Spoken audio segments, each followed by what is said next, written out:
Capítulo 7. Smith Wigglesworth, o apóstolo da fé. Quando meu amigo disse, ela está morta, ele estava apavorado. Eu nunca havia visto um homem tão assustado em toda a minha vida. O que eu devo fazer? Perguntou ele. Você pode até achar que o que eu fiz em seguida tenha sido algo absurdo, mas corri até a cama e a arranquei de lá, carregando-a nos ombros. Levei-a até a parede e a ergui, firmando o seu corpo contra aquela parede, já que ela estava realmente morta. Olhei firmemente para o seu rosto, e disse, em nome de Jesus, eu repreendo este espírito de morte. Repentinamente, todo o seu corpo começou a tremer, desde o alto da cabeça até a sola do pé, e continuei, em nome de Jesus, eu te ordeno que andes, disse a ela. Tornei a repetir, em nome de Jesus, ande, e ela andou. 1. A ressurreição de mortos era apenas uma das facetas extraordinárias do ministério de Smith Wigglesworth. Este grande apóstolo da fé andou debaixo de tão grande medida da unção de Deus que os milagres que aconteceram durante o seu ministério eram coisas de valor secundário. Durante a sua vida, este que um dia havia sido encanador, daria um novo significado à palavra ousadia. Você só precisa de um requisito para ter ousadia: simplesmente crer. Para Wigglesworth, a simples obediência àquilo que se crê, não é nenhum ato extraordinário, é apenas o resultado dessa crença. Sua própria fé era conhecida como uma fé inabalável e, às vezes, implacável. Entretanto, ele também era conhecido como sendo possuidor de uma unção incomum para o ensino, bem como de um grande senso de compaixão, uma característica que produzia incontáveis conversões e milagres em seu ministério, todos os dias. O pequeno colhedor de nabos.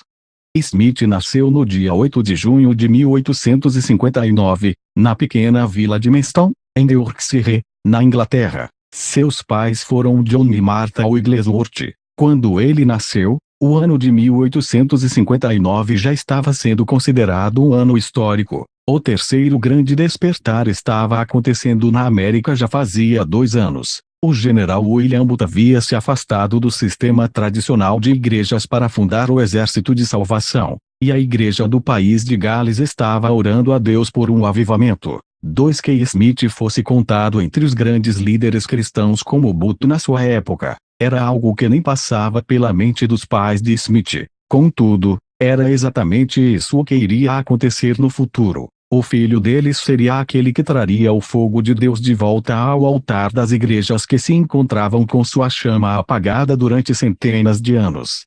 A família de Smith era bastante pobre. Seu pai trabalhava muitas horas por dia para sustentar sua esposa, uma filha e 3 filhos. Por isso, o garoto começou a trabalhar com a idade de 6 anos, colhendo nabos em uma plantação da região. O trabalho era pesado, e suas pequenas mãos ficavam feridas e inchadas de tanto colher nabos desde a manhã até a noite. Mas isso contribuiu para formar nele uma sólida ética de trabalho, como a de seu pai, uma ética que implicava trabalhar longas horas, arduamente, pelo ganho a ser obtido. Quando Smith completou 7 anos de idade, foi trabalhar com o pai e um amigo da família na fábrica de tecidos de lã da cidade. Desde então, a vida se tornou um pouco mais fácil para a família Wigglesworth, pois seus rendimentos aumentaram e a comida se tornou um pouco mais abundante. O pai de Smith era um grande amante de pássaros. Teve uma época que ele chegou a ter 16 deles em casa. Sua predileção era pelos cantadores. Dessa forma, o garoto desenvolveu o mesmo interesse do pai pela natureza e estava sempre à procura de ninhos. Às vezes ele capturava pássaros cantadores e os vendia no mercado da cidade, para conseguir algum dinheiro para ajudar no sustento de sua família. Qual é a diferença entre nós? Embora seus pais não fossem cristãos, nunca houve um tempo na vida do jovem Smith em que ele não estivesse buscando a Deus. Em casa, os seus pais nunca o ensinaram a orar, mesmo assim, ele estava sempre buscando o Senhor à sua maneira. Muitas vezes Smith orava a Deus pedindo que ele lhe mostrasse onde encontrar algum ninho de pássaros e quase que instantaneamente, ele encontrava um. Sua avó era um antigo membro da igreja wesleyana, que acreditava no poder de Deus e sempre fazia questão de que Smith fosse à igreja com ela. E como qualquer garoto da sua idade, Ele se sentava e ficava observando os mais velhos baterem palmas, dançarem na presença do Senhor e cantarem canções que falavam sobre o sangue. Quando ele completou 8 anos de idade, resolveu que já era hora de participar do louvor, juntamente com os irmãos da igreja. E tão logo ele começou a participar nos cânticos, recebeu uma clara compreensão sobre o novo nascimento e passou a entender o que Jesus havia feito por ele por intermédio de sua morte e ressurreição. Mais tarde, Smith escreveu o seguinte sobre aquela experiência: compreende que Deus nos ama tanto que tornou a salvação o mais fácil possível. Tudo o que precisamos é simplesmente crer. 2. E ele nunca teve a menor dúvida com relação à sua salvação. O jovem Wigglesworth imediatamente se tornou um ganhador de almas, e a primeira pessoa que ele ganhou para Cristo foi a sua própria mãe. Quando seu pai via que a experiência cristã havia alcançado a sua casa, começou a levar a família para a igreja episcopal. Nessa época o pai de Smith ainda não era nascido de novo. Gostava do pároco, já que costumavam frequentar o mesmo bar para se divertirem e beberem cerveja juntos. Logo cedo, Smith concordou em participar do córil da igreja, juntamente com seu irmão. Pelo fato de ter tido de trabalhar ainda muito criança, Wigglesworth impedido de frequentar uma escola secular.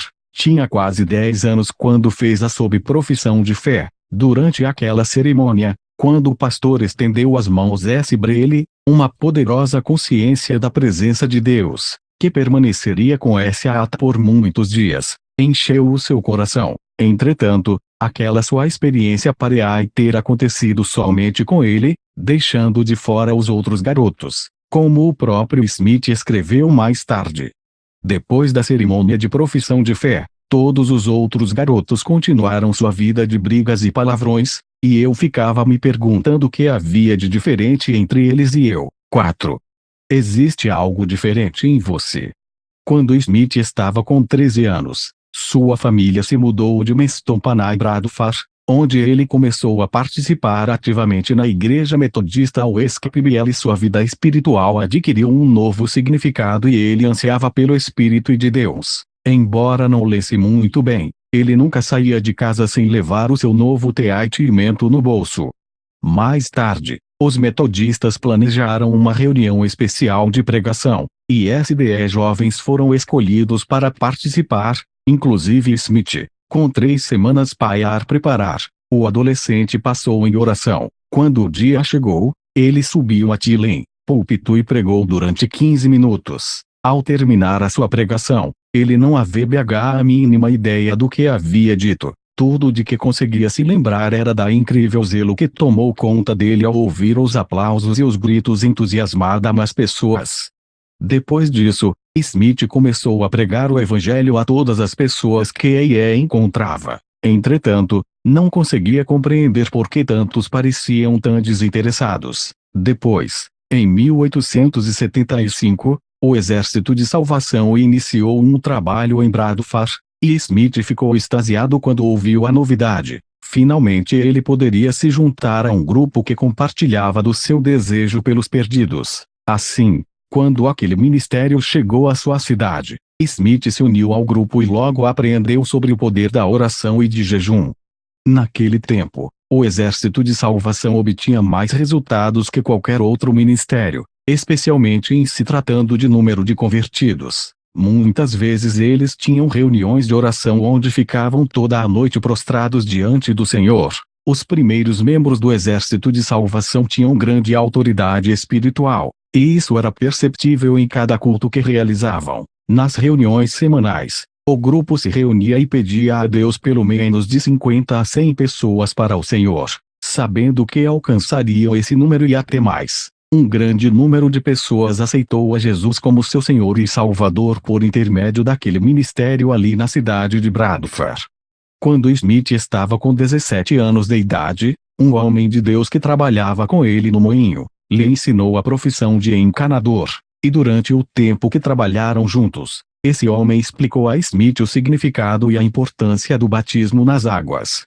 Ansioso por cumprir todos os mandamentos da palavra de Deus, Smith alegremente obedeceu às ordenanças sobre o batismo e procurou ser batizado imediatamente. Durante esse tempo ele também conheceu a mensagem sobre a segunda vinda de Cristo, e cria firmemente que Jesus voltaria na virada daquele século. Por isso, estava determinado a mudar o curso da vida de cada pessoa que cruzasse o seu caminho.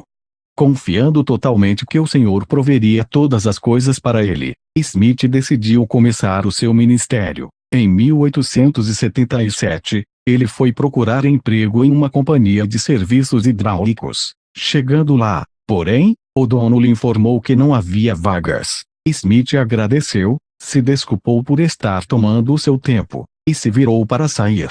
De repente, entretanto, o homem o chamou de volta e lhe disse: "Existe alguma coisa diferente em você. Eu simplesmente não posso deixá-lo ir."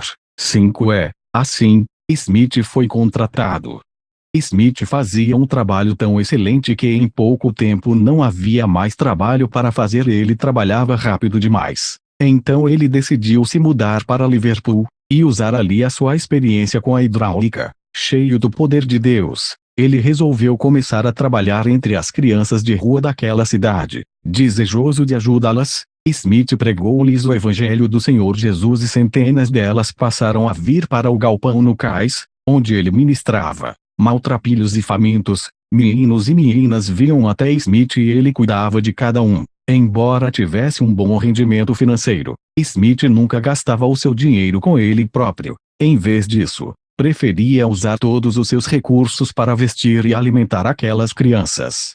Além do seu ministério com as crianças, Smith e um amigo visitavam hospitais e navios testemunhando de Jesus Cristo para as pessoas ali. Ele dedicava todos os domingos ao jejum e à oração em favor desses trabalhos e nunca via menos do que 50 conversões cada vez que ele pregava. O pessoal do Exército de Salvação sempre o convidava para pregar em seus cultos e enquanto pregava sempre se emocionava muito e chorava diante do público. Embora ele desejasse possuir a eloquência de Charles Spurgeon e de outros grandes pregadores, era o seu quebrantamento que fazia com que centenas de pessoas viessem à frente desejosas de conhecer a Deus. Quem são estas pessoas excêntricas? Um dos diferenciais mais marcantes da vida de Smith Wigglesworth foi a sua esposa, Mary Jane Pfefferstone. Na vida de grandes casais envolvidos com o ministério cristão, parece que quando um é muito vigoroso, o outro deve exercer um papel mais nos bastidores, para poder evitar ao máximo os conflitos. Entretanto, definitivamente esse não era o caso dos Wigglesworth. Polly era igualmente forte, se não mais forte ainda que seu marido, em algumas áreas. Contudo, ela nunca se recusou a ocupar o segundo lugar quando era necessário, e Wigglesworth estava de acordo com a sua maneira de agir. Ele disse o seguinte, a respeito da companheira: "Tudo que sou hoje eu devo, pela graça de Deus, a minha preciosa esposa.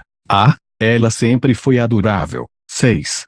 Polly Featherstone nasceu em uma boa família metodista. Embora seu pai fosse um dos defensores do movimento pela abstinência, acabou herdando uma grande fortuna que fora amealhada com a venda de bebidas alcoólicas. Não obstante, coerente com suas convicções, ele recusou-se a aceitar um centavo sequer dessa herança de origem iníqua. Polly observou o estilo de vida de seu pai e reproduziu o seu caráter firme e as suas crenças sobre santidade. Uma outra característica dela é que sempre falava o que pensava.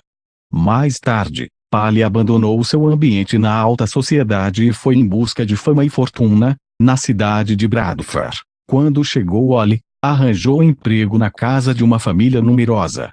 Certo dia, quando estava ali naquela cidade, ouviu gritos e sons de trombetas. Procurando chegar até onde estava o barulho, ficou intrigada com o que viu. Era uma reunião ao ar livre. Naquela época, o Exército de Salvação ainda não era uma organização muito conhecida. Polly pensou, quem são estas pessoas excêntricas? Curiosa, ela seguiu o grupo que foi parar em uma velha e espaçosa construção. Quando os membros daquele exército marcharam para dentro do prédio, ela permaneceu na esquina, com a esperança de que ninguém a tivesse visto ali. Finalmente, vencida pela curiosidade, entrou, meio que escondida, e sentou-se na parte de cima, na galeria.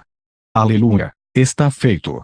Naquele dia, quem estava pregando era Gypsy Tilly Smith, irmã do famoso evangelista Gypsy Radney Smith. Literalmente despejando sua ardente mensagem sobre as pessoas, ela pregou a salvação por intermédio do sangue de Jesus. Polly foi profundamente tocada por aquelas palavras e, compreendendo a sua condição de perdida, saiu da galeria, dirigiu-se até a parte da frente do salão e caiu de joelhos. Ela recusou a oração de qualquer um dos ajudantes que estavam ali até que, finalmente, Tilly Smith abriu caminho em direção ao lugar onde ela estava, vindo ao seu encontro para orar com ela. Com a luz de Cristo aquecendo seu coração, Polly levantou-se de um salto, tirou suas luvas, atirou-as para cima, e gritou: Aleluia! Está feito. Sete sentado entre os presentes, não muito longe de onde ela estava, um jovem olhava atentamente para Polly. Esse jovem, mais tarde,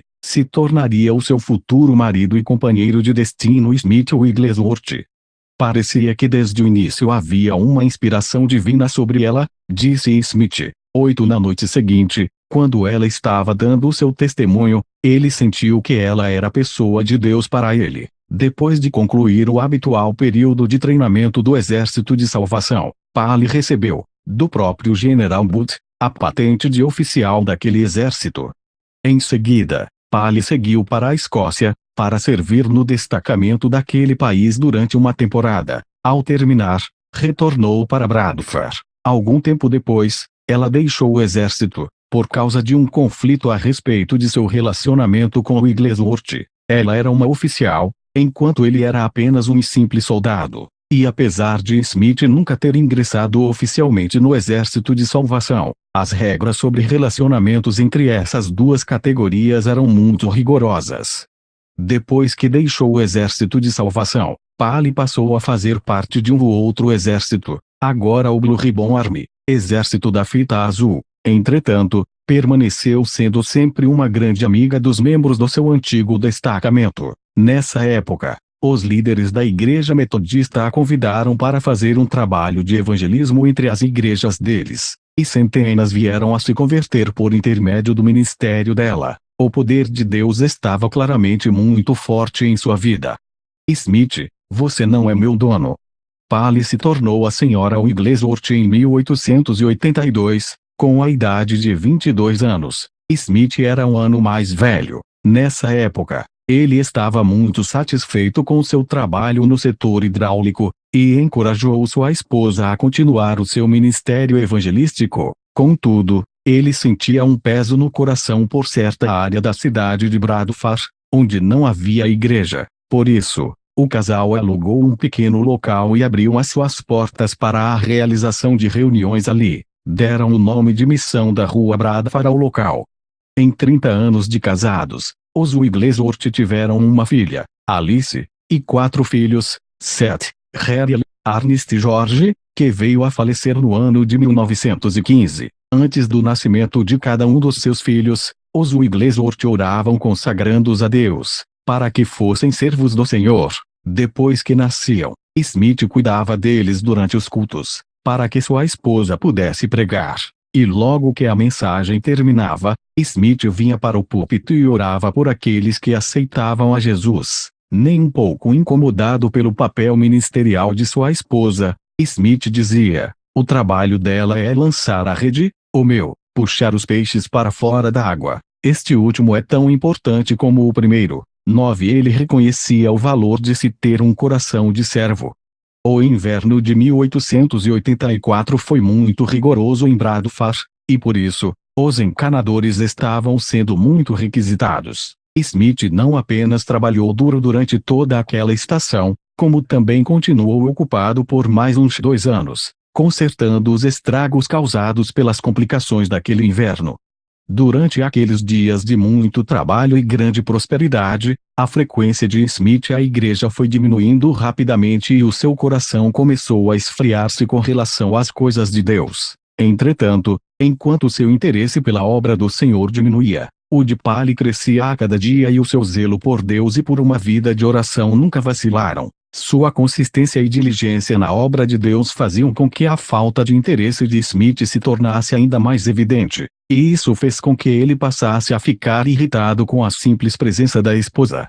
Certa noite, Polly voltou da igreja um pouco mais tarde do que o costume. Por isso, tão logo ela entrou em casa, Smith disse-lhe: "Eu sou o chefe desta casa, e não vou permitir que você volte tão tarde desse jeito." Ao que Polly retrucou na mesma hora: "Sei que você é o meu marido, mas Cristo é o meu dono." 10 Então, profundamente irritado, Smith abriu a porta dos fundos, empurrou-a para fora de casa, e trancou a porta atrás dela. Contudo, tão aborrecido ele estava com ela que se esqueceu de trancar a porta principal. Ela simplesmente deu a volta até a frente da casa e entrou dando gargalhadas. Na verdade, ela riu tanto que Smith finalmente desistiu e começou a rir também. E enquanto ele estava rindo, sentiu que deveria passar uns 10 dias em jejum e oração, buscando a presença do Senhor. Em desespero e profundamente arrependido, encontrou o caminho da restauração. Qual é a sua classificação na escala de Richter? Dizem que a mulher é o termômetro da casa, e acho que isso é a pura verdade. Por exemplo, se a esposa está de mau humor, os outros membros da família também vão acabar tendo uma atitude negativa. Por outro lado, se ela está alegre, independentemente de como o marido se encontre, tudo vai parecer mais feliz. Polly Wigglesworth sempre foi um maravilhoso exemplo de equilíbrio. Entretanto, tenho certeza de que sua alegria e fidelidade foram grandemente testadas durante o tempo de apostasia de seu marido. Ela era uma pregadora muito conhecida, que realizava grandes reuniões evangelísticas por toda a cidade, onde centenas de pessoas se entregavam a Cristo. Enquanto isso, seu esposo ficava em casa, sentado sem fazer nada ou executando qualquer outro serviço de menor importância. Sem dúvida havia muitos comentários sobre a condição espiritual de Smith, enquanto o ministério de Polly era publicamente investigado. Entretanto, ela seguiu com o seu trabalho, sem se deixar abater. Obviamente, sua vitória foi possível por causa de um único fator: a sua firmeza em Jesus Cristo. Na maioria dos casos, quando o marido começa a esfriar na sua vida espiritual, a esposa começa a resmungar e a queixar-se, crendo que assim ela fará com que ele se arrependa e tome uma atitude. Contudo, um coração arrependido é fruto da obra do Espírito Santo na vida da pessoa, e não da reclamação de outros. Durante todo aquele tempo, o fogo do Senhor manteve acesa a chama da alegria dentro do coração de Polly, e por isso, Smith reconheceu seu erro e voltou-se para Jesus. A atitude de sua esposa foi a responsável direta pelo seu arrependimento e, consequentemente, pelo tremendo ministério que tiveram. Este deve ser o supremo alvo do cônjuge: ajudar o companheiro, ou companheira, a cumprir o seu chamado, qualquer que seja ele. Deus conhece o coração do nosso companheiro e o que o levará a desenvolver o ministério que lhe foi proposto. A única coisa que devemos fazer é manter o nosso coração reto diante do Senhor e deixar as outras pessoas com Deus e com o Espírito Santo. Dessa maneira, nunca iremos fracassar. A primeira cura. Por volta do final dos anos de 1890, Smith viajou para Leeds com o propósito de comprar material para o seu negócio na área da hidráulica. Enquanto ele estava naquela cidade, foi a uma igreja onde estavam sendo realizados cultos de cura divina. Smith entrou, sentou e ficou observando maravilhosas curas acontecerem. Tudo isso o tocou profundamente, e ao chegar em Bradford, começou a procurar as pessoas que se encontravam enfermas e a pagar as suas despesas para que fossem às reuniões de cura realizadas em Leeds. Entretanto, não disse uma única palavra sobre isso para a sua esposa. Afinal de contas, ele temia que a reação dela fosse a mesma de alguns críticos daquela época, que costumavam rotular cura divina como sendo fanatismo. Porém, quando ela finalmente descobriu a verdade, ouviu atentamente descrever como eram as reuniões e, precisando ela mesma de ser curada, o acompanhou em sua próxima viagem até Leeds. Chegando lá, ela recebeu a oração da cura e foi restaurada imediatamente. E daquele dia em diante, os Wigglesworth se apaixonaram pelas verdades a respeito de cura divina. Como resultado, A igreja que eles cuidavam em Bradford começou a crescer e tiveram de procurar outro lugar para as suas reuniões. Encontraram um local bastante espaçoso, na Rua Bowland, e denominaram aquele novo trabalho de missão da Rua Bowland. Na parede que ficava atrás do púlpito, mandaram fazer a pintura de um grande pergaminho, onde pediram que fosse escrita a seguinte frase: Eu sou o Senhor que te sara. Es 15.26. A primeira experiência pessoal de Smith com cura divina aconteceu no início dos anos de 1900. Desde a sua infância, ele sofria com um problema de hemorroidas, que o incomodava muito.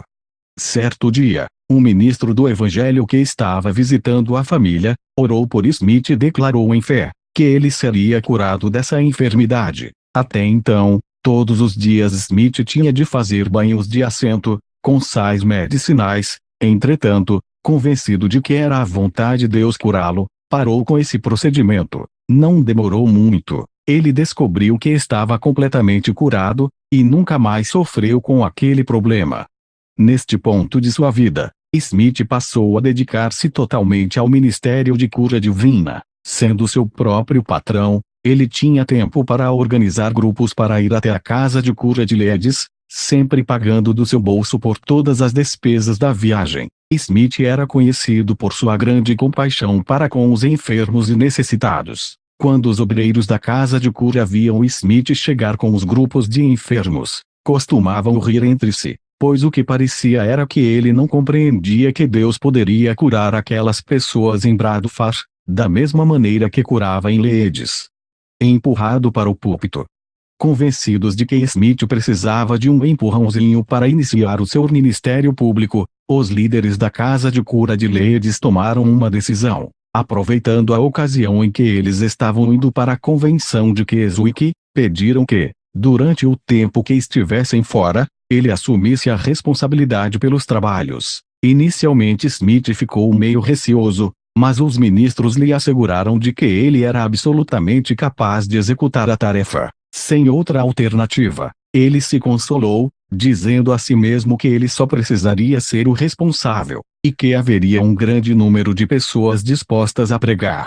Contudo, todos concordaram que era ele quem deveria fazer isso. Assim, bastante temeroso, ele começou a ministrar e no final de sua mensagem, 15 pessoas vieram à frente para receber a oração de cura. Entre elas estava um homem que andava com a ajuda de muletas e, quando Smith orou por ele, começou a saltar e a correr pelo salão, livre das muletas e totalmente curado. Ninguém naquele local estava mais surpreso que o próprio Smith.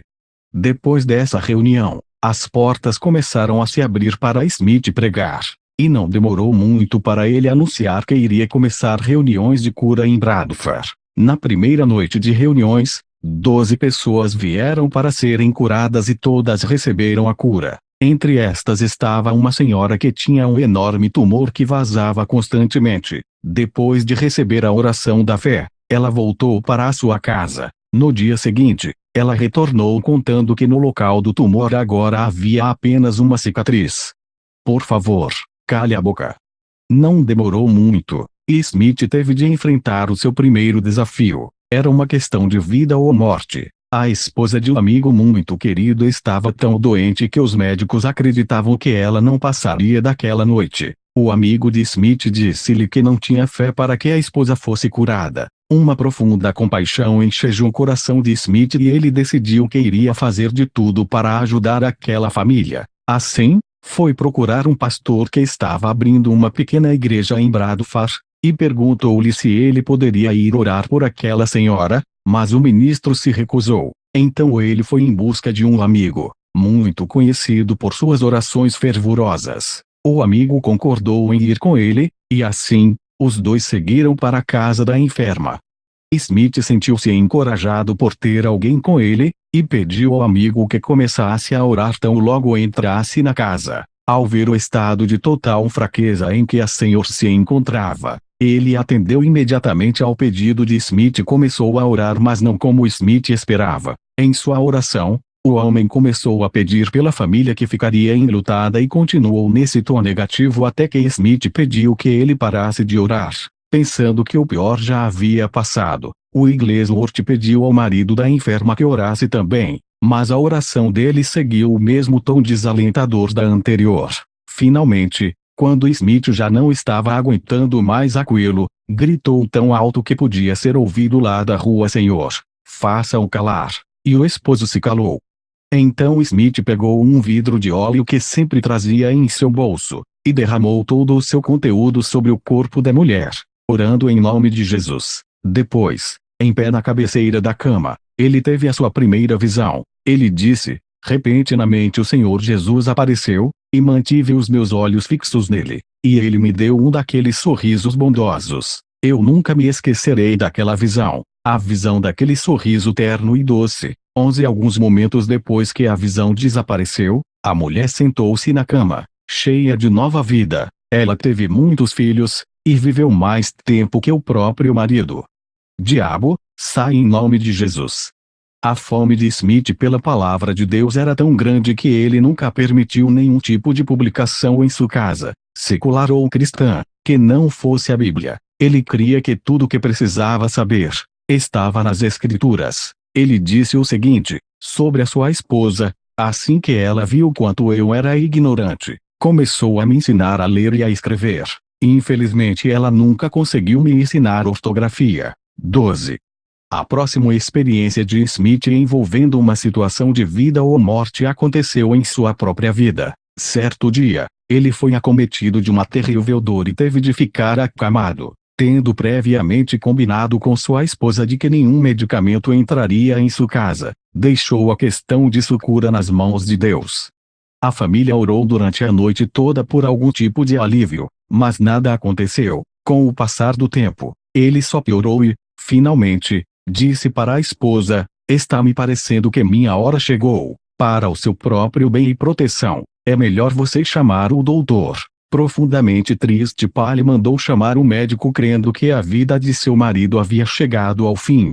Quando o médico chegou, balançou a cabeça em sinal de desânimo. Ele disse à família que era apendicite e que, pelo estado de Smith, suas condições já deviam estar se agravando nos últimos 6 meses. Ele continuou dizendo que os órgãos de Wigglesworth estavam tão afetados que não havia mais nenhuma esperança, nem mesmo a cirurgia. Quando o médico estava indo embora, uma idosa senhora e um jovem senhor entraram no quarto de Smith. Essa senhora cria na oração da fé e que toda a enfermidade provinha do diabo. Enquanto ela orava, o jovem senhor aproximou-se da cama de Smith, impôs suas mãos sobre ele, e clamou: diabo, sai em nome de Jesus. E para surpresa de Smith, o diabo saiu, e a dor desapareceu completamente. Por uma questão de segurança, o casal tornou a orar por Smith e, em seguida, ele se levantou, vestiu-se, desceu as escadas, e disse à esposa: eu estou curado. Tem algum trabalho para fazer? Quando Paley ouviu contar o que havia acontecido, e ainda totalmente surpresa, entregou-lhe os pedidos de serviço. Imediatamente ele saiu para fazer os reparos que precisavam ser feitos e nunca mais foi incomodado pela apendicite. 13. Eles estão recebendo demônios. Em 1907, a vida de Smith Wigglesworth chegou novamente a um ponto decisivo. Ele ouviu que um grupo de pessoas em Sunderland haviam sido batizadas com o Espírito Santo e falado em línguas, e decidiu verificar esses acontecimentos pessoalmente.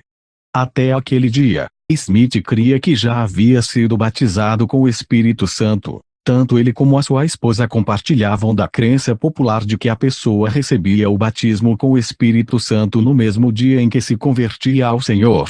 Então, Smith lembrou-se de uma situação que o levou a arrepender-se de seus pecados e a fazer um jejum de 10 dias, ocasião em que encontrara novamente o caminho para Deus. De fato, naquela época, ele havia experimentado uma mudança definitiva em sua vida, e em meio a muito choro e intensa oração, ele se consagrara ao Senhor para ser totalmente santificado. Quando o período de jejum havia terminado, ele estava livre do seu gênio difícil e da sua melancolia de tal maneira que alguns até comentavam que gostariam de ter o mesmo espírito que Smith tinha. Por causa de tudo isso, Smith cria sinceramente que já era batizado com o Espírito Santo ou santificado.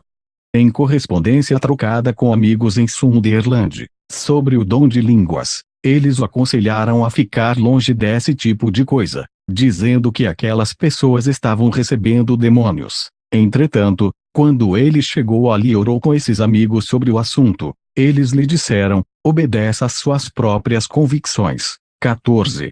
Quando Smith assistiu às reuniões em Sunderland, dirigidas por Vicar Alexander Bodin, ele ficou muito desapontado. Afinal de contas, parecia que havia muito mais mover de Deus em Bradford do que ali. Os cultos naquele lugar pareciam secos e sem as manifestações do poder de Deus. Por causa de sua frustração, ele ficava o tempo todo interrompendo as reuniões, dizendo: eu vim de Bradford porque quero esta experiência de falar em línguas da mesma maneira que houve no dia de Pentecoste. Entretanto, não compreendo por que as nossas reuniões de lá parecem cheias de fogo, e as de vocês, não. 15. Em seu desespero, Smith interrompeu as reuniões tantas vezes que foi convidado a se retirar do local. Um banho de poder e glória. Buscando a Deus de todo o seu coração, com o propósito de ter a experiência com o batismo com o Espírito Santo, Smith foi até o prédio do Exército de Salvação para orar. Ali, por 3 vezes ele foi jogado ao chão pelo poder de Deus. Os salvacionistas o advertiram contra esta questão de falar em línguas, mas Smith estava determinado a conhecer a Deus nessa área. Durante 4 dias ele buscou ao Senhor, esperando poder falar em línguas. Contudo, nada aconteceu. Finalmente, já com o espírito desanimado, sentiu que era hora de voltar para casa, em Bradford. Entretanto, antes de partir, ele foi até a casa pastoral para despedir-se da esposa do pastor, a senhora Bodin. Ele disse a ela que precisava voltar para casa e que, infelizmente, não havia falado em línguas. Então ela lhe disse: não é das línguas que você precisa, mas, sim, do batismo. 16. Ao ouvir isso, Smith pediu que ela impusesse as mãos sobre ele, antes que partisse. Ela fez uma oração simples, mas poderosa e, em seguida, saiu da sala. E foi aí que o fogo caiu. Banhado pelo poder e pela glória do Senhor, Smith teve uma visão da cruz de Cristo, vazia, e Jesus exaltado à direita do Pai. Cheio de louvor e adoração, Smith abriu a sua boca e começou a falar em línguas. Ele finalmente compreendeu que, embora já tivesse recebido a unção, agora recebia o batismo com o Espírito Santo, como foi no dia de Pentecoste. Assim, em vez de voltar para casa, Smith foi direto para a igreja onde o R.E.V. Bodin estava realizando um culto e, interrompendo, pediu a palavra por alguns minutos. Quando ele terminou o seu sermão, 50 pessoas haviam sido gloriosamente batizadas com o Espírito Santo e estavam falando em línguas. O jornal local, chamado Sunderland Daily Echo, o Eco Diário de Sunderland, deu destaque sobre a reunião, fornecendo detalhada menção à experiência de Smith, incluindo falar em línguas e as curas. Ele telegrafou para casa contando à sua família a grande novidade. Risada santa. Ao voltar para a cidade de Bradford, Smith sabia que teria de enfrentar alguns desafios a respeito daquela sua nova alegria, e ele tinha razão. Assim que ele entrou em sua casa, Pa lhe disse com toda a firmeza: quero que você saiba que eu já sou batizada no Espírito Santo tanto quanto você, e não falo em línguas. Domingo você vai pregar sozinho, e quero só ver o resultado de tudo isso. 17. Ela manteve a sua palavra e, quando chegou o domingo, foi para a igreja e sentou-se no último banco de trás. Quando Smith subiu ao púlpito, o Senhor lhe deu uma mensagem em Isaías 61:1 a 3. Ele pregou com grande poder e confiança. Durante todo o culto, Pali ficou se remexendo no banco, repetindo para si mesma: aquele não é o meu Smith, Senhor. Aquele não é o meu Smith, símbolo de marca comercial. Após o término da mensagem, um trabalhador ficou de pé e disse que desejava ter a mesma experiência que Smith tinha. Quando ele foi sentar-se, não calculou bem onde estava a cadeira e acabou indo parar no chão. O filho mais velho de Smith também ficou de pé e repetiu as mesmas palavras que o homem havia dito. Ao tentar sentar-se, igualmente não viu direito onde estava a cadeira e também caiu. Em um curto espaço de tempo, 11 pessoas estavam no chão, rindo sob o poder do Espírito. Então, Toda a congregação foi dominada por uma risada santa, no momento em que Deus derramava o seu espírito sobre os presentes. E esse foi o começo do grande derramamento espiritual ocorrido na cidade de Bradford, quando centenas de pessoas receberam o batismo no Espírito Santo e o dom de línguas. Pouco depois que Paley recebeu o batismo com o Espírito Santo, o casal viajou por todo o país, atendendo a convites para pregar. E onde eles chegavam, parecia que uma grande convicção de pecados caía sobre o povo. Certa ocasião, quando Smith entrou em um supermercado para fazer compras, 3 pessoas caíram de joelhos, em sinal de arrependimento. Uma outra vez, enquanto 2 senhoras estavam trabalhando no campo, Smith passou por elas e gritou-lhes: "Vocês já estão salvas." E no mesmo instante, elas colocaram suas vasilhas no chão, e começaram a clamar a Deus. 19. O pacto financeiro com Deus. Nos dias que se seguiram, Smith desenvolveu o hábito de orar e jejuar. Logo, pessoas de todas as partes do país começaram a enviar cartas para ele, pedindo-lhe que fosse até onde moravam, e orasse por aqueles que estavam doentes ali. Smith atendia a todos os pedidos que podia. Às vezes, após uma viagem de trem até alguma cidade, ele ainda tinha de pegar uma bicicleta e viajar mais uns 20 quilômetros para chegar até onde se encontrava um dos aflitos que precisavam de suas orações. E por causa dessa incrível demanda em seu ministério, Smith logo viu seu trabalho de encanador entrar em declínio. Afinal, ele tinha de sair de sua cidade tantas vezes, para ir orar por alguém, que seus clientes acabavam tendo de chamar um outro profissional para fazer o serviço. Cada vez que ele retornava à sua cidade, havia menos serviço para ele fazer.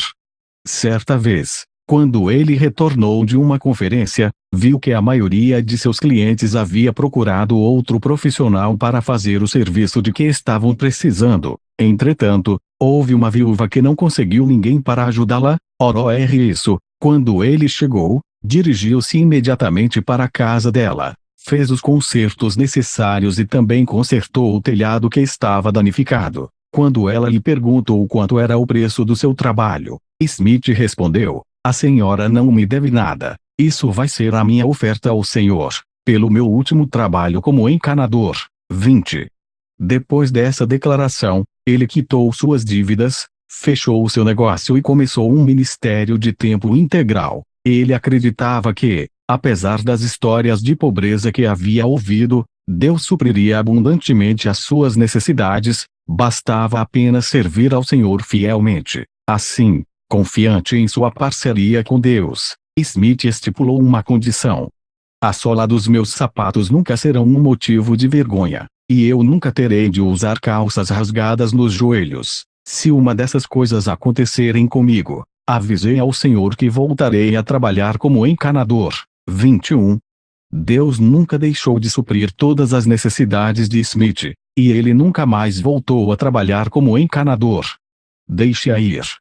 Uma das maiores tristezas da vida de Wigglesworth estava prestes a acontecer.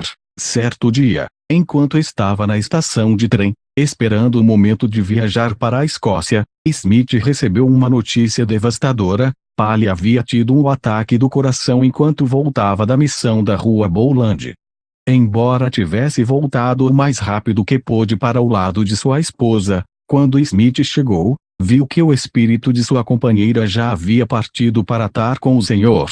Sem aceitar esse fato, ele imediatamente repreendeu a morte e, mesmo instante, a vida retornou ao corpo de Paley. Porém, por apenas alguns momentos, o Senhor lhe disse: "Chegou a hora de levá-la para casa, para estar comigo." Então, com o coração arrasado, Smith liberou sua companheira, aquela a quem ele havia amado por tantos anos, para que fosse com o Senhor. Paley Wigglesworth serviu a Deus até o seu último dia de vida, que foi 1º de janeiro de 1913. 22 dizem que após a sua morte, Smith pediu a Deus que lhe concedesse porção dobrada do Espírito Santo. 23 é daquele momento em diante, seu ministério tornou-se ainda mais cheio de poder. Eis o segredo.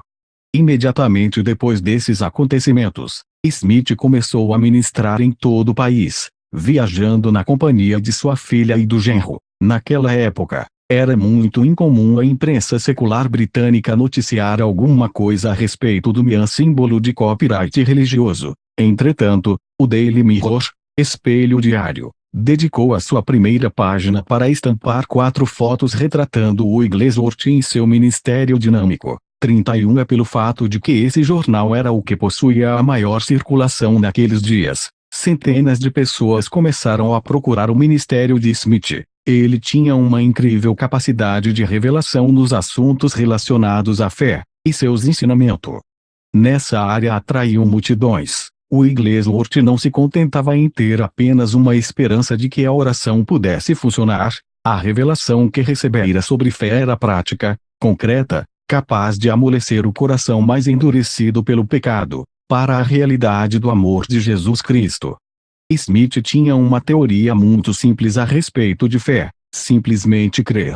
Ele não aceitava a ideia de que Deus tinha filhos favoritos, e um dos seus primeiros exemplos desse princípio veio do Novo Testamento, onde João é mencionado como sendo aquele a quem ele, Jesus, amava. Segundo o Wigglesworth, o fato de o discípulo ter reclinado a sua cabeça sobre o peito de Jesus não fazia dele um favorito. Jó 13.25. O que chamava a atenção para a pessoa de João era o seu relacionamento com Cristo e a sua dependência dele. Smith sempre dizia: existe algo muito especial em crer em Deus. Isso faz com que ele passe pelo meio de 1 milhão de pessoas simplesmente para chegar até você e ungir sua vida. 25. Muitos livros já foram escritos na tentativa de desvendar o segredo da unção de Wigglesworth. Contudo, a resposta é muito simples. Sua grande fé veio por meio de seu relacionamento com Jesus Cristo. Era desse relacionamento que Smith conseguia a resposta para cada situação que ele tinha de enfrentar. Deus não tem favoritos, ele simplesmente opera por intermédio daqueles que creem nele. Eu nunca estou atrasado.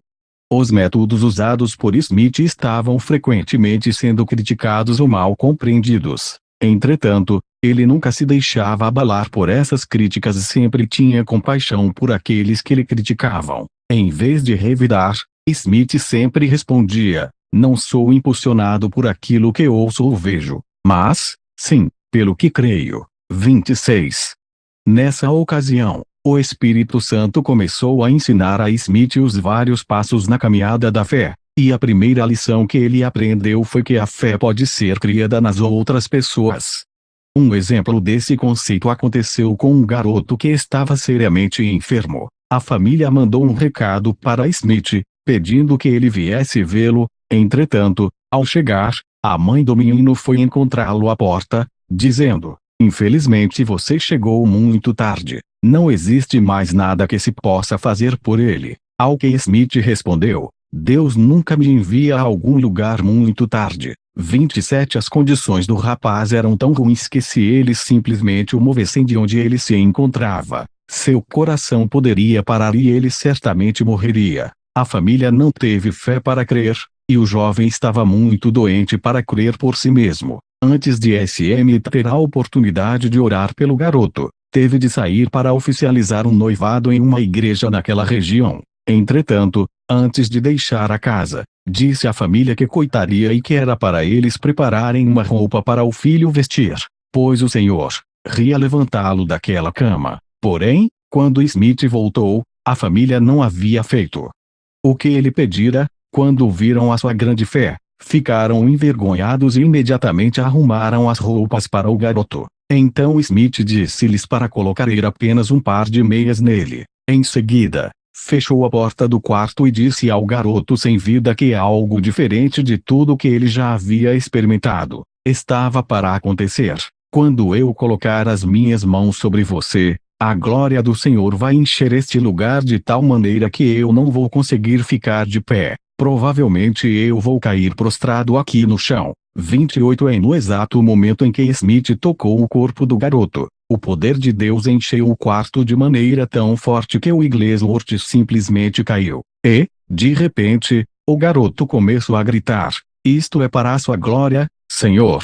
Smith ainda estava no chão quando o jovem se levantou da cama e vestiu-se. Em seguida, abriu a porta e gritou: Pai, Deus me curou. Eu estou curado. 29. A glória do Senhor estava sobre aquela casa de uma maneira tão intensa que os pais do garoto também caíram prostrados. A irmã dele, que havia saído pouco tempo atrás de um manicômio, teve a sua mente instantaneamente restaurada, e a vila inteira onde eles moravam foi visitada pelo mover de Deus. Como resultado, um grande avivamento veio sobre toda aquela cidade. Naquele dia miraculoso, Smith aprendeu como transferir a fé por intermédio da imposição de mãos. Seu ministério nunca mais seria o mesmo, pois ele havia conhecido um novo degrau na escalada da fé. A fé podia ser criada e transferida para uma outra pessoa. Corre, mulher, corre. À medida que Smith foi crescendo em sua caminhada de fé, o Senhor lhe mostrou outro princípio: a fé deve ser colocada em ação.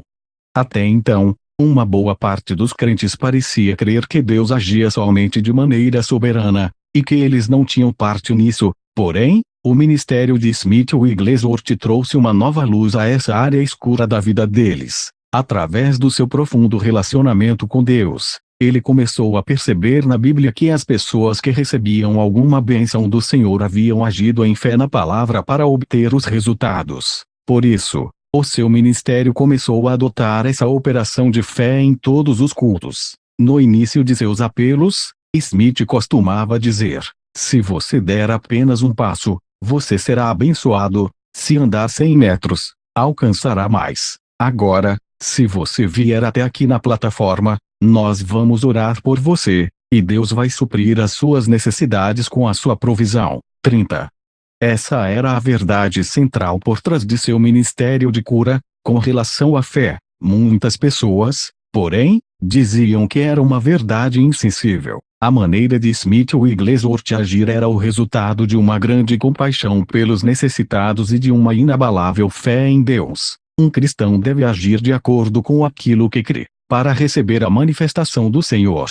Por isso, às vezes Smith tinha de iniciar a ação de fé em alguns. Ele costumava chamar esse tipo de ministério de cura a varejo, pois a sua fé contribuía grandemente para a tomada de decisão de cada um daqueles irmãos. Um exemplo disso aconteceu durante uma reunião no Arizona, quando uma jovem senhora atendeu ao seu apelo de cura divina. Ela estava muito doente, com tuberculose. Enquanto ela começou a andar pelo corredor em sua direção, ele lhe disse: agora eu vou orar por você e, depois, você vai correr em volta desse lugar.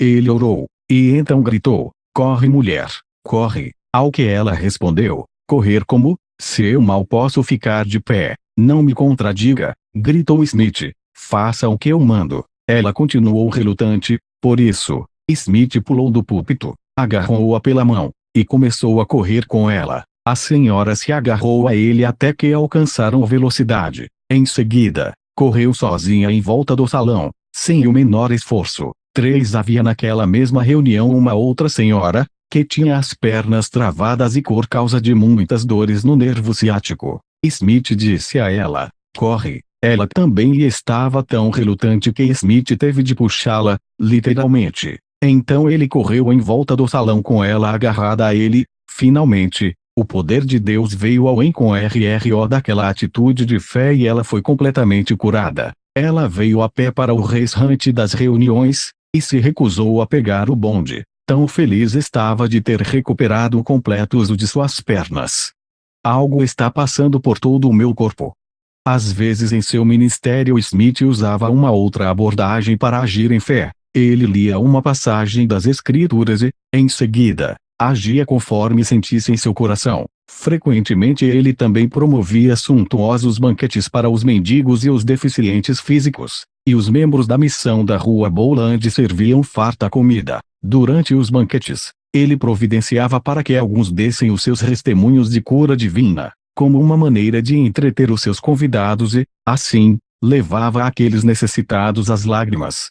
Durante o primeiro banquete, Smith já estabeleceu um precedente para os outros que ele planejava. Ao final daquela primeira grande refeição, ele anunciou: nesta noite nós oferecemos diversão a cada um de vocês aqui nesta festa. Entretanto, no próximo sábado, teremos uma outra reunião. Todos vocês que hoje estão impossibilitados de andar, que vieram em cadeiras de rodas, Vocês que já gastaram tudo o que tinham com médicos e não conseguiram serem curados, serão aqueles que vão nos entreter contando as histórias de libertação que receberam hoje, pelo poder do nome de Jesus. E para concluir, disse: quem aqui deseja ser curado? 32.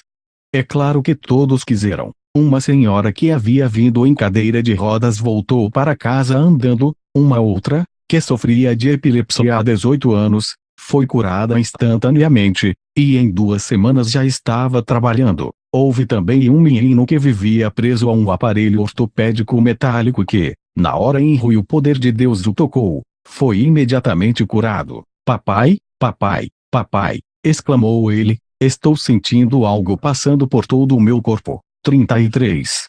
Semana após semana, as notícias dos milagres das reuniões anteriores se espalhavam, atraindo assim os doentes e aflitos para as reuniões dos banquetes. E que tremendo avivamento começou entre eles, simplesmente por agirem segundo a palavra de Deus. Eu vou mover o Espírito. Smith Wigglesworth levava Hebreus 11.6 muito a sério. Ele cria que, sem fé, é realmente impossível agradar a Deus. Por causa disso, ele incorporou essa fé em todos os segmentos de sua vida espiritual, incluindo as manifestações do Espírito Santo. Quando o mover do Espírito, por menor que fosse, vinha sobre Smith, ele se retirava para uma sala para estar a sós com o Senhor. E foi no desenvolvimento desse relacionamento de sensibilidade à vontade do Espírito Santo que ele compreendia a maneira de agir em fé enquanto ele cooperava com o Espírito. Certa vez, durante uma reunião, alguém fez um comentário sobre a rapidez com que Smith entrava no mover do Espírito. Então lhe perguntaram qual era o seu segredo, e ele respondeu: bem, é o seguinte, se o Espírito não se movia em mim, eu movo o Espírito. 34 Aqueles que não entendiam os princípios da fé pensavam que essas declarações eram arrogantes e desrespeitosas. Na realidade, porém, Smith sabia como atrair o Espírito de Deus. Aquela atitude era uma questão unicamente de e não de arrogância. Se no momento de iniciar um culto, Smith não sentisse o mover do Espírito, ele começava a si mesmo. Então, pela fé, ele levava os ouvintes a se focalizarem na palavra e no poder de Deus e fazia com que as expectativas deles com relação ao culto aumentassem. Como resultado disso, o Espírito Santo se manifestava entre eles em uma resposta direta à sua fé. E era também pela fé que Smith tomava a iniciativa e exercitava os dons que havia dentro dele. O Wigglesworth não ficava esperando que algo sobrenatural viesse e se apossasse dele espiritualmente. Para ele, cada ação, cada operação e cada manifestação provinha de uma só coisa: fé completa. A fé verdadeira confronta, e é acesa pela nossa iniciativa. Depois disso, Smith começou a ensinar aos membros do corpo de Cristo que eles poderiam falar em línguas por iniciativa própria. Para ele, a fé era a principal substância que movimenta o espírito humano, e não algum poder soberano. J.S. Stiles, um grande autor e ministro da Assembleia de Deus, aprendeu esse maravilhoso princípio com Smith Wigglesworth, e carregou-o consigo por todo o seu ministério. Em uma grande reunião na Califórnia, Smith pediu a todos aqueles que ainda não haviam recebido o batismo com o Espírito Santo, que se colocassem de pé. Depois, pediu que todos aqueles que haviam recebido, mas que já não falavam em línguas por 6 meses, que também ficassem de pé. Agora vou fazer uma oração simples. Começou ele, e quando eu terminar, vou dizer agora, e todos vocês vão falar em línguas. Então Smith orou e, em seguida, gritou, agora. E tão logo todos começaram a orar em línguas, um som como de muitas águas encheu o auditório. Em seguida, ele disse para as pessoas fazerem a mesma coisa novamente, só que, desta vez, quando ele dissesse agora, todos deveriam cantar em línguas. Pela fé, ele orou, e então gritou, agora, cantem, e o som que se ouviu foi como um numeroso e glorioso coro. R.V. Stiles disse que, naquele dia, aprendeu que o Espírito opera pela fé, e pouco depois dessa revelação ele começou o seu ministério internacional. 35. Outro segredo. Smith Wigglesworth era um homem grandemente movido pela compaixão. Quando recebia pedidos de oração de todas as partes do mundo, clamava a Deus e chorou pelas pessoas que enviavam estes pedidos. Muitas vezes, enquanto ele está ministrando aos aflitos, lágrimas banhavam o seu rosto. Ele também era muito véu com os idosos e com as crianças. Se durante os seus cultos o calor se torce muito forte, ele sentia uma grande compaixão pelos bebês e pelos idosos, e vá por eles primeiro. Demonstrando as verdades de Atos 19.11 e 12, centenas e mais centenas de PSS foram curadas pelas orações que Smith fazia sobre lenços, enviados àqueles ele não conseguia visitar.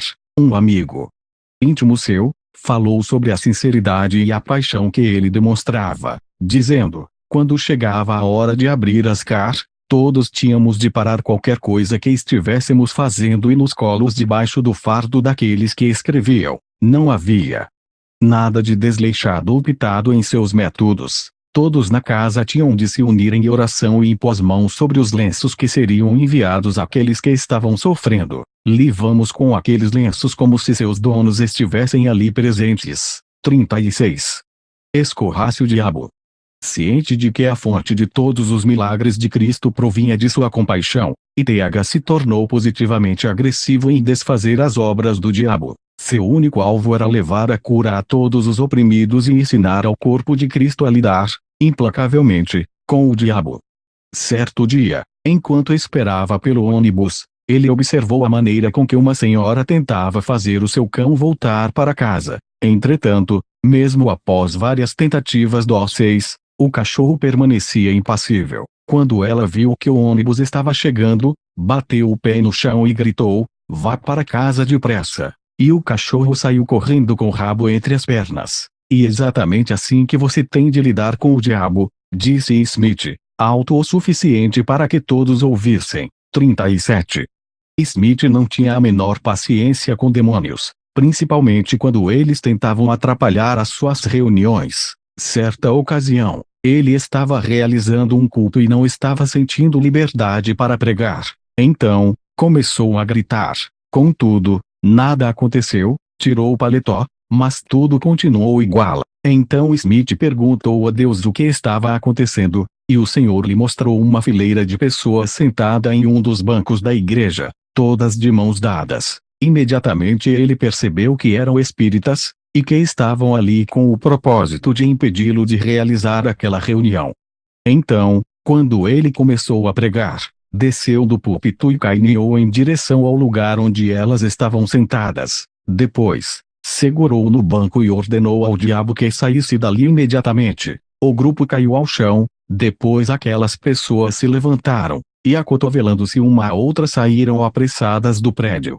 Todas as vezes que Smith Wigglesworth ia expulsar demônios, estava sempre absolutamente seguro e confiante na fé que tinha no Senhor Jesus. Ele sabia que as orações não precisavam ser longas. Afinal, se a oração era feita em fé, com certeza a resposta viria.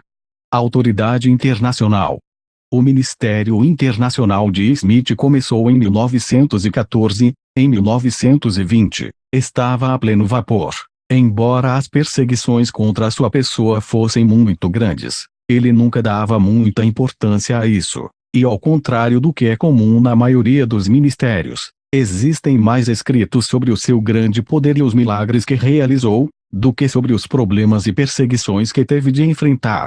Talvez isso seja devido à sua grande fé. Smith se livrava das críticas tão rápido quanto do pó que ficava no seu paletó, ele nunca se descuidava dessa área. Em 1920, na Suécia, alguns profissionais da área médica e as autoridades locais acharam que poderiam frear o ministério de Wigglesworth proibindo de impor as mãos sobre as pessoas. Entretanto, ele não estava nem um pouco preocupado. Afinal, ele sabia que Deus responde à fé, e não a métodos. Por isso, após encerrar a pregação, instruiu as mais de 20.000 pessoas presentes que, enquanto ele estivesse orando, elas deveriam impor as suas próprias mãos sobre si mesmas, e acreditarem que receberiam a cura. Instantaneamente, multidões foram curadas. Smith chamou aquele tipo de cura em larga escala de cura por atacado. Naquele mesmo ano, Smith foi preso por 2 vezes na Suíça. Os mandados de prisão foram expedidos sob a acusação de prática da medicina sem licença. Em uma terceira ocasião, os oficiais chegaram até a casa de um ministro pentecostal com o outro mandado de prisão para Wigglesworth. O pastor que os recebeu à porta, disse-lhes: "O senhor Wigglesworth não está no momento, porém, antes de vocês o prenderem, gostaria de mostrar-lhes o resultado do seu trabalho nesta cidade." Em seguida, aquele servo do senhor acompanhou os policiais até a parte mais pobre da cidade, para a casa de uma senhora a qual aqueles mesmos policiais já haviam prendido várias vezes. Depois que eles viram aquela mulher totalmente transformada, prova viva de sua completa libertação e fé em Jesus Cristo, ficaram tocados e disseram ao pastor: "Não temos como fazer este trabalho parar. Uma outra pessoa terá de prender esse homem." Uma outra pessoa o fez. Depois de preso, um oficial veio ter com o Smith. No meio da noite lhe disse: "Eu não vejo nada errado em você. Pode ir embora." O Wigglesworth, porém, respondeu: "Não, só vou embora sob uma condição: que todos os oficiais que estão aqui fiquem de joelhos e aceitem que eu ore por eles." 38. Pentecoste. Por volta de 1921, o ministério de Smith estava no seu apogeu. Convites para ministrar internacionalmente chegavam em grande quantidade em sua casa, chamando para embarcar na mais longa viagem itinerante de toda a sua vida. Embora ele já fosse muito conhecido na Europa e América, parecia que ninguém havia dado importância à sua chegada a Colombo, Ceilão, Sri Lanka. Entretanto, dentro de poucos dias, multidões enchiam o local de reuniões na tentativa de encontrar um lugar para sentar. Muitos tiveram de ficar do lado de fora. Quando as reuniões terminavam, Smith ia passando entre as centenas de pessoas, tocando-as e crendo em Deus, juntamente com elas, para que ele atendesse às suas orações. Algumas informações sobre aquelas reuniões de Smith noticiaram que um grande número de pessoas foram curadas, tão logo sua sombra passou sobre elas. 39. Em 1922, Smith fez uma viagem para a Austrália e Nova Zelândia. Algumas pessoas acreditam que as reuniões dele ali foram as responsáveis pelo surgimento das igrejas pentecostais nesses dois locais. Apesar de ter ficado apenas alguns meses ali, milhares foram salvos, curados, cheios do Espírito Santo e receberam o dom de línguas. A Austrália e a Nova Zelândia experimentaram o maior avivamento espiritual de todos os tempos. Você pode abençoar o porco. Certa vez, o Dr. Lester Sumrall, da cidade de South Bend, Indiana, compartilhou sobre um incidente muito engraçado que aconteceu durante uma viagem que ele fizera com Smith. Foi no país de Gales, quando ofereceram aos dois um jantar, e o prato principal era porco assado. Antes de comerem, os anfitriões pediram que Smith desse graças pela refeição. Então, em alto e bom som, ele orou: "Senhor Deus, se podes abençoar aquilo que amaldiçoaste, então abençoa este porco." O senso de humor de Smith e a sua ousadia causaram uma grande impressão em Sumrall. Ele geralmente ria muito quando compartilhava essa história comigo. Uma séria controvérsia. Embora muitas igrejas tenham sido fundadas como resultado das reuniões de Smith Wigglesworth, durante todo o seu ministério ele sempre preferiu não se ligar a nenhuma denominação. Seu coração estava cheio do desejo de alcançar todas as pessoas, independentemente das diferentes doutrinas. Ele nunca quis ser controlado por nenhuma denominação em particular. Surgiu, na vida de Smith Wigglesworth, uma polêmica que contribuiu ainda mais para reforçar a sua preferência por um ministério independente. Em 1915 ele havia se tornado membro da União Missionária Pentecostal, que não era uma denominação e nem oferecia qualquer licença ministerial ou ordenação. Ela existia apenas para dar cobertura a ministros que compartilhavam da mesma fé. Smith trabalhou com a UMP até que, em 1920, foi forçado a deixá-la. Os fatos se sucederam assim. Depois de 7 anos que estava viúvo, Smith desenvolveu amizade com uma mulher chamada Senhorita Anflet, e disse-lhe que sentia que os dois tinham uma afinidade espiritual. Entretanto, Anflet rejeitou aquela ideia e, juntamente com outra mulher, escreveu uma carta para o MP, reclamando da conduta de Smith. Essa carta foi endereçada a Cecil Polio, que notificou aos outros membros do conselho, bem como ao secretário, o Sr. Mundell. Embora o MP tivesse uma postura muito rigorosa com respeito a relacionamentos entre homem e mulher, Smith Wigglesworth tinha certeza de que eles iriam ficar do lado dele, apesar das acusações. Entretanto, quando o conselho recebeu a carta da senhorita Amphlett, imediatamente o Sr. Polio escreveu a Smith pedindo que ele renunciasse à sua posição no conselho e se abstivesse de participar publicamente da obra do Senhor por um longo período. Devia também buscar a restauração diante de Deus e dos homens, assumindo por um bom tempo um estilo de vida piedoso e tranquilo, e mostrando, dessa forma, frutos dignos de arrependimento. 40.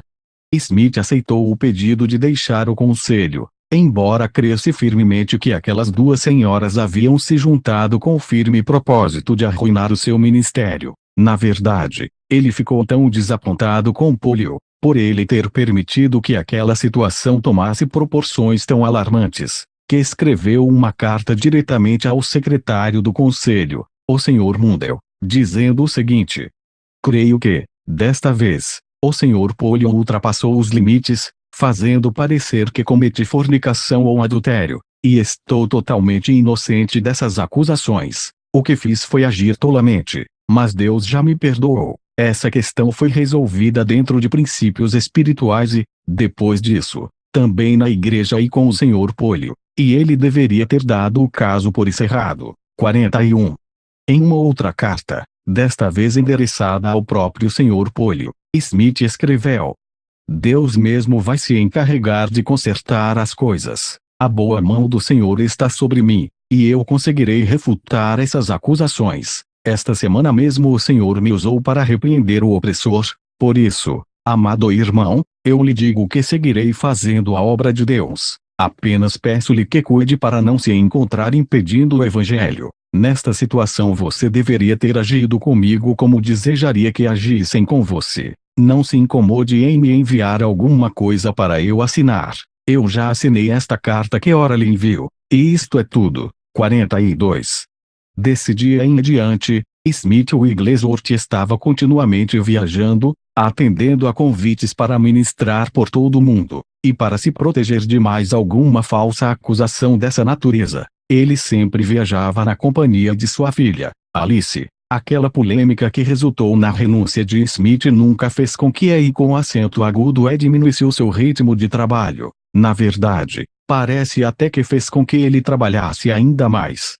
Isso que geralmente acontece quando alguém sai de debaixo do denominacionalismo. Sei que a UMP não era uma denominação, mas esses tipos de governos regidos por comitês às vezes podem desenvolver um controle até quando começam com a intenção certa, mesmo que o controle possa ser quase imperceptível. Ainda assim afeta o bom andamento da obra. Foi bem melhor para Smith desenvolver o seu ministério por conta própria. Ele não precisou da reputação e nem do suporte da e afinal de contas, ele tinha o poder de Deus. Melhor estar preparado. Wigglesworth amava a palavra de Deus e era muito disciplinado no estudo dela. Ele nunca se considerava totalmente vestido e pronto para sair, a menos que estivesse carregando a Bíblia. Enquanto outros liam novelas, livros ou jornais, ele lia as Escrituras. Smith também nunca se levantava da mesa de um amigo sem antes ler o que ele chamava de uma pequena porção de livro. A enfermidade teve de ceder. Embora o próprio Wigglesworth tenha visto muitas curas e milagres acontecerem instantaneamente, ele mesmo quase não experimentou tais milagres. Em 1930, quando estava perto de completar 70 anos de idade, estava passando por uma grande luta com uma dor terrível. Ele orou ao Senhor pedindo que o livrasse daquela angústia, mas isso não aconteceu. Então decidiu ir ao médico que, após tirar algumas radiografias, disse que Smith estava com um problema muito sério de pedras nos rins em estágio bastante avançado. A cirurgia seria sua única esperança e com acento agudo a que, de acordo com o médico, se ele continuasse com aquelas dores, não viveria muito tempo. Diante de tal diagnóstico, ele respondeu: Doutor, o Deus que fez o meu corpo é o único que tem o poder de curá-lo. Enquanto eu viver, nenhuma faca vai cortá-lo. 43. O médico ficou bastante preocupado e até desanimado com essa resposta. Entretanto, o Wigglesworth saiu do seu consultório lhe assegurando que ele ainda iria ouvir de sua cura. Porém, a dor aumentava a cada dia e, para piorar, agora vinha acompanhada por inflamações. Durante as noites, Smith deitava e levantava várias vezes, rolando no chão com dores agonizantes, enquanto tentava expelir as pedras que, uma por uma, iam saindo. Ele pensou que seu suplício logo terminaria, mas durou por 6 longos e penosos anos. Durante todo esse tempo, Smith nunca deixou de comparecer a uma reunião marcada e, muitas vezes, ministrava em até 2 cultos por dia. Em algumas reuniões orava por até 800 pessoas, enquanto ele mesmo estava sentindo dores terríveis. Às vezes tinha de sair às pressas do púlpito, quando as dores se tornavam insuportáveis, para ir ao banheiro tentar se livrar de mais uma pedra. Depois retornava ao púlpito e continuava dirigindo o culto. Frequentemente acontecia de ele ter de se levantar da própria cama, para atender os pedidos de oração por cura. Poucos sabiam que ele estava passando pela maior provação de toda a sua vida. Às vezes ele perdia tanto sangue que o seu rosto ficava pálido e tinha de se envolver em cobertores para conseguir se aquecer um pouco. Passados 6 anos, mais de 100 cálculos renais já haviam sido juntados dentro um frasco de vidro. O genro de Smith, James Solatar, deu este belo depoimento a respeito dele. Tendo morado com o Sr. Smith e chegado mesmo a compartilhar do mesra de quarto com ele, fato que aconteceu com certa frequência naqueles anos, ficávamos maravilhados de ver o zelo intenso, presente em sua pregação inflamada e seu ministério cheio de compaixão pelos enfermos. Ele não apenas suportava as suas agonias, mas fazia com que essas mesmas dores servissem ao propósito de Deus, e a gloriava nelas. 44. Estão vendo a mim e não ao Senhor.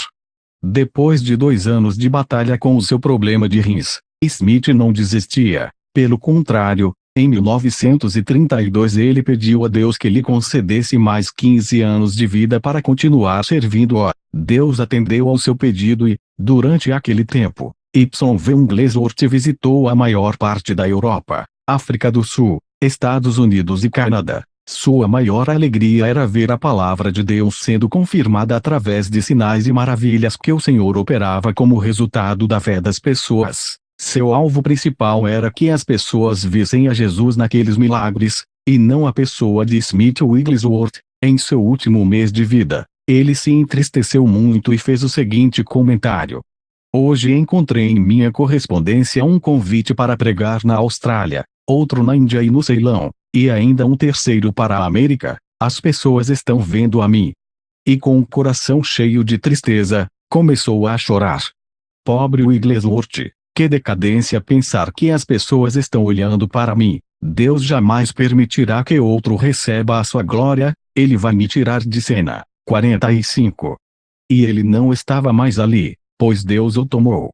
7 dias depois desse acontecimento, Smith estava indo ao funeral de um ministro amigo seu. Durante o caminho, ele comentou com alguns amigos que estava se sentindo maravilhosamente bem. Ele mostrou os diferentes lugares onde ele e Palha haviam visitado ou pregado e, depois, falou sobre os grandes milagres ocorridos enquanto estavam lá.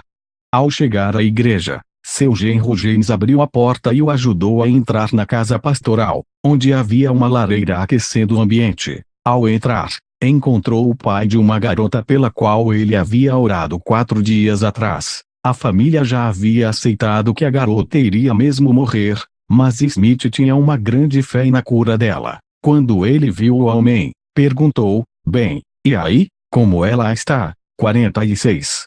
Ele esperava ouvir que a garota estava completamente curada. Entretanto, o que Kyle ouviu foi uma resposta meio relutante: ela está um pouco melhor, um pouquinho mais aliviada. Suas dores não têm sido tão fortes durante os últimos dias. Bastante desapontado com aquela resposta, Smith deixou escapar um profundo suspiro, cheio de compaixão. Depois, inclinou a cabeça e, sem nem mais uma palavra e nem sentindo qualquer dor, partiu para o lar celeste, ao encontro do Senhor. Smith Wigglesworth faleceu no dia 12 de março de 1947. Fé mais compaixão igual a milagres. Anos atrás, enquanto orava por algumas pessoas, um homem veio até mim, com lágrimas escorrendo pela face. Ele me contou do poder que havia experimentado umas reuniões de avivamento voz of healing, voz de cura. O poder que ele havia sentido durante aquelas reuniões haviam trazido libertação a ele. Depois, disse algo que jamais me esquecerei: enquanto eu viver, será que não existe ninguém que ande no poder de Deus como eles andavam naqueles tempos? Será que não existe ninguém que possa trazer libertação à minha vida? Será que existe pelo menos uma pessoa como aquelas, nos dias de hoje? E eu pergunto, será que não existe mais aquele poder, debaixo do qual Smith Wigglesworth andou? Será que aquele poder morreu com ele? E claro que não. O mesmo poder sob o qual Wigglesworth operou está aqui à nossa disposição hoje. Não precisamos de mais poder.